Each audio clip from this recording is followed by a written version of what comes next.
Salut, c'est Philippe et bienvenue dans Fenêtre sur la ville, la série de vidéos proposée par Pop-Up Urbain et Demain la ville. Si vous suivez cette chaîne depuis ses débuts, vous savez que j'aime particulièrement les sujets de mobilité. Et de mobilité, il en sera encore une fois question aujourd'hui. On va s'attaquer à la problématique de l'automobile, mais pas de la voiture en circulation, de la voiture qui est garée.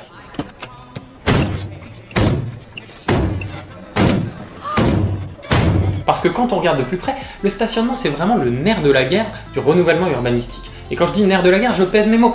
C'est littéralement le point de départ d'une nouvelle philosophie pour penser autrement nos villes et la qualité de vie de nos espaces publics.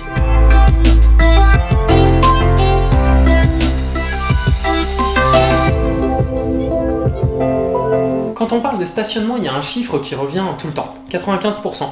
95%, c'est le temps que passe une voiture à l'arrêt immobilisée. C'est-à-dire qu'elle passe l'essentiel de sa vie en étant garée. Et ça peut paraître complètement démentiel, et accessoirement c'est démentiel, mais c'est la réalité, et quand on y réfléchit, c'est pas si bizarre. Au final, même si on prend sa voiture tous les jours pour aller au travail, pour faire ses courses, ou pour amener ses enfants à l'école, la plupart du temps elle est à l'arrêt, la nuit elle est à l'arrêt, etc., etc. Et ça interpelle d'autant plus qu'on imagine bien ce qui s'est passé quand les ménages, après la Deuxième Guerre mondiale, ont commencé à s'équiper massivement en automobile. En gros, on s'est retrouvé avec des villes qui ont eu besoin de plus en plus d'espaces de stationnement pour essayer d'accompagner cette multiplication du nombre de voitures en circulation. Et c'est un chiffre qui inévitablement doit alerter, parce qu'une voiture qui est à l'arrêt, c'est 10 mètres carrés environ d'emprise au sol qui est occupée pour rien ou quasiment rien en fait. Résultat, on se retrouve avec des villes où une part énorme de l'espace public a été attribuée à l'automobile.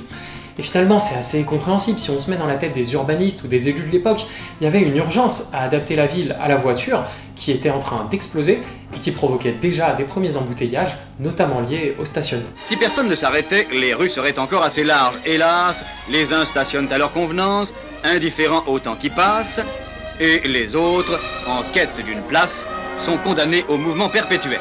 Pour mieux le comprendre, on peut regarder le travail qui avait été fait par l'équipe des décodeurs sur le monde, qui avait calculé quelle était la proportion de l'espace à Paris qui était occupé par du stationnement sur voirie.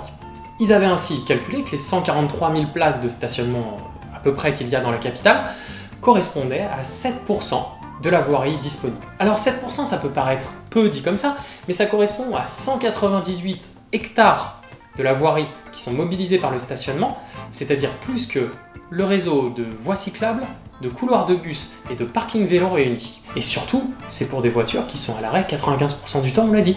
Ce qui veut dire que ça mobilise énormément d'espace pour finalement pas grand-chose.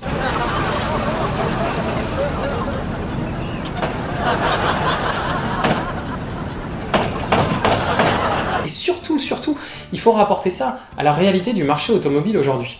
Parce qu'on a tendance à oublier que même s'il y a une croissance continue du parc automobile en France, ça concerne surtout les ménages périurbains, les ménages ruraux et les petites et moyennes villes. Dans les grandes agglomérations, la réalité elle est bien plus nuancée. Il y a de moins en moins de ménages motorisés, et contrairement à ce qu'on entend parfois, ça ne concerne pas uniquement Paris. À Nice, à Bordeaux, à Nancy ou à Strasbourg, on dépasse les 35% de ménages non motorisés. Et dans des villes comme Marseille, Lille ou Lyon, on dépasse allègrement les 40%. À Paris, on est à quasiment 60% de ménages non motorisés, ce qui veut bien dire qu'il y a de moins en moins de voitures dans ces villes-là. Et si je vous donne tous ces chiffres, c'est pas juste pour faire joli, c'est parce qu'on est vraiment en train de vivre une révolution, un changement de paradigme qui rend la place de l'automobile et donc du stationnement beaucoup plus obsolète dans ces grandes villes. Et si les villes avaient dû s'adapter dans les années 50 à l'explosion du nombre de voitures en circulation, eh bien aujourd'hui elles doivent se réadapter à la fin de cet état de grâce, à la fin de ce qui aura été une parenthèse motorisée dans l'histoire de nos villes. Et se réadapter, ça veut dire littéralement grappiller les quelques mètres carrés qu'on pourrait essayer de grappiller. En l'occurrence, depuis le début des années 2000, ça vous aura pas échappé, les collectivités ont mis en place pas mal de politiques qui visent à réduire la part occupée par le stationnement et la réattribuer, par exemple, à d'autres modes de transport. Ça passe par des couloirs de bus, des trottoirs élargis, ou encore des parkings de stationnement vélo ou scooter, et puis pour les plus grandes villes, des parkings de vélos en libre-service, voire de voitures en libre-service, qui sont venus s'installer sur ce qui était historiquement des espaces de stationnement de voitures individuelles.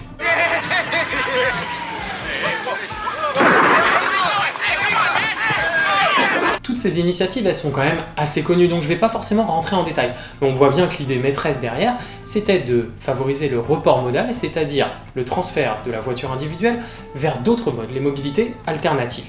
Mais on peut aller plus loin, on peut aussi s'interroger non pas simplement sur le registre des mobilités, mais vraiment sur celui de l'urbanisme et des espaces publics. En 2005, il y a un collectif de designers qui s'appelle Rebar qui s'est posé une question toute bête: qu'est-ce qu'on pourrait mettre à la place d'une place de stationnement vacant? Du coup, ils ont pris quelques pièces et les ont mises dans le rodateur, ils ont ramené des plantes vertes, une table, quelques chaises longues, et ils se sont posés là, sur la place de parking, juste pour chill.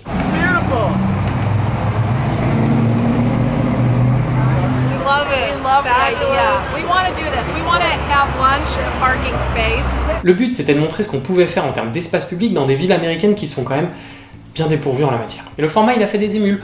Aujourd'hui, c'est une journée qui s'appelle Parking Day, qui a lieu le 3e week-end de septembre dans toutes les villes du monde participantes, et qui propose quelque chose de très simple.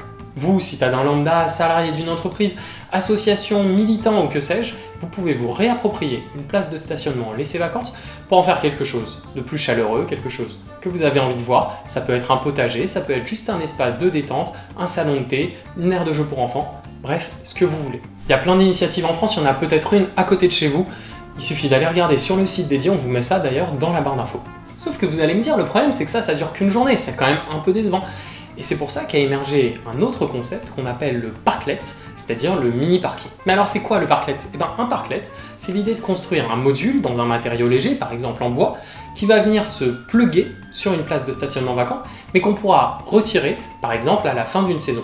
On peut par exemple imaginer élargir une terrasse durant l'été, ou bien créer un petit parc le temps qu'un grand parc soit construit dans le quartier, ou simplement expérimenter des usages auprès des riverains pour essayer d'imaginer plus tard un projet urbanistique. Et avec cet exemple, on voit bien comment le parklet, et donc la place de stationnement, peut devenir un outil d'aménagement urbanistique, et d'aménagement urbanistique transitoire, puisque l'idée c'est vraiment, plutôt que de tirer des plans sur la comète avec des grandes infrastructures dont on ne saura pas quoi faire dans 10, 15, 20 ans, de tester un usage sur une période courte, avec des matériaux légers, peu coûteux, et qu'on peut enlever ou ajouter ou déplacer autant qu'on en a envie. Et cette philosophie, elle est assez récente, mais c'est une petite révolution dans l'urbanisme contemporain, puisque l'idée c'est d'avancer petit pas par petit pas, place de stationnement par place de stationnement, pour essayer de provoquer des petits changements, mais qui soient durables sur le long terme.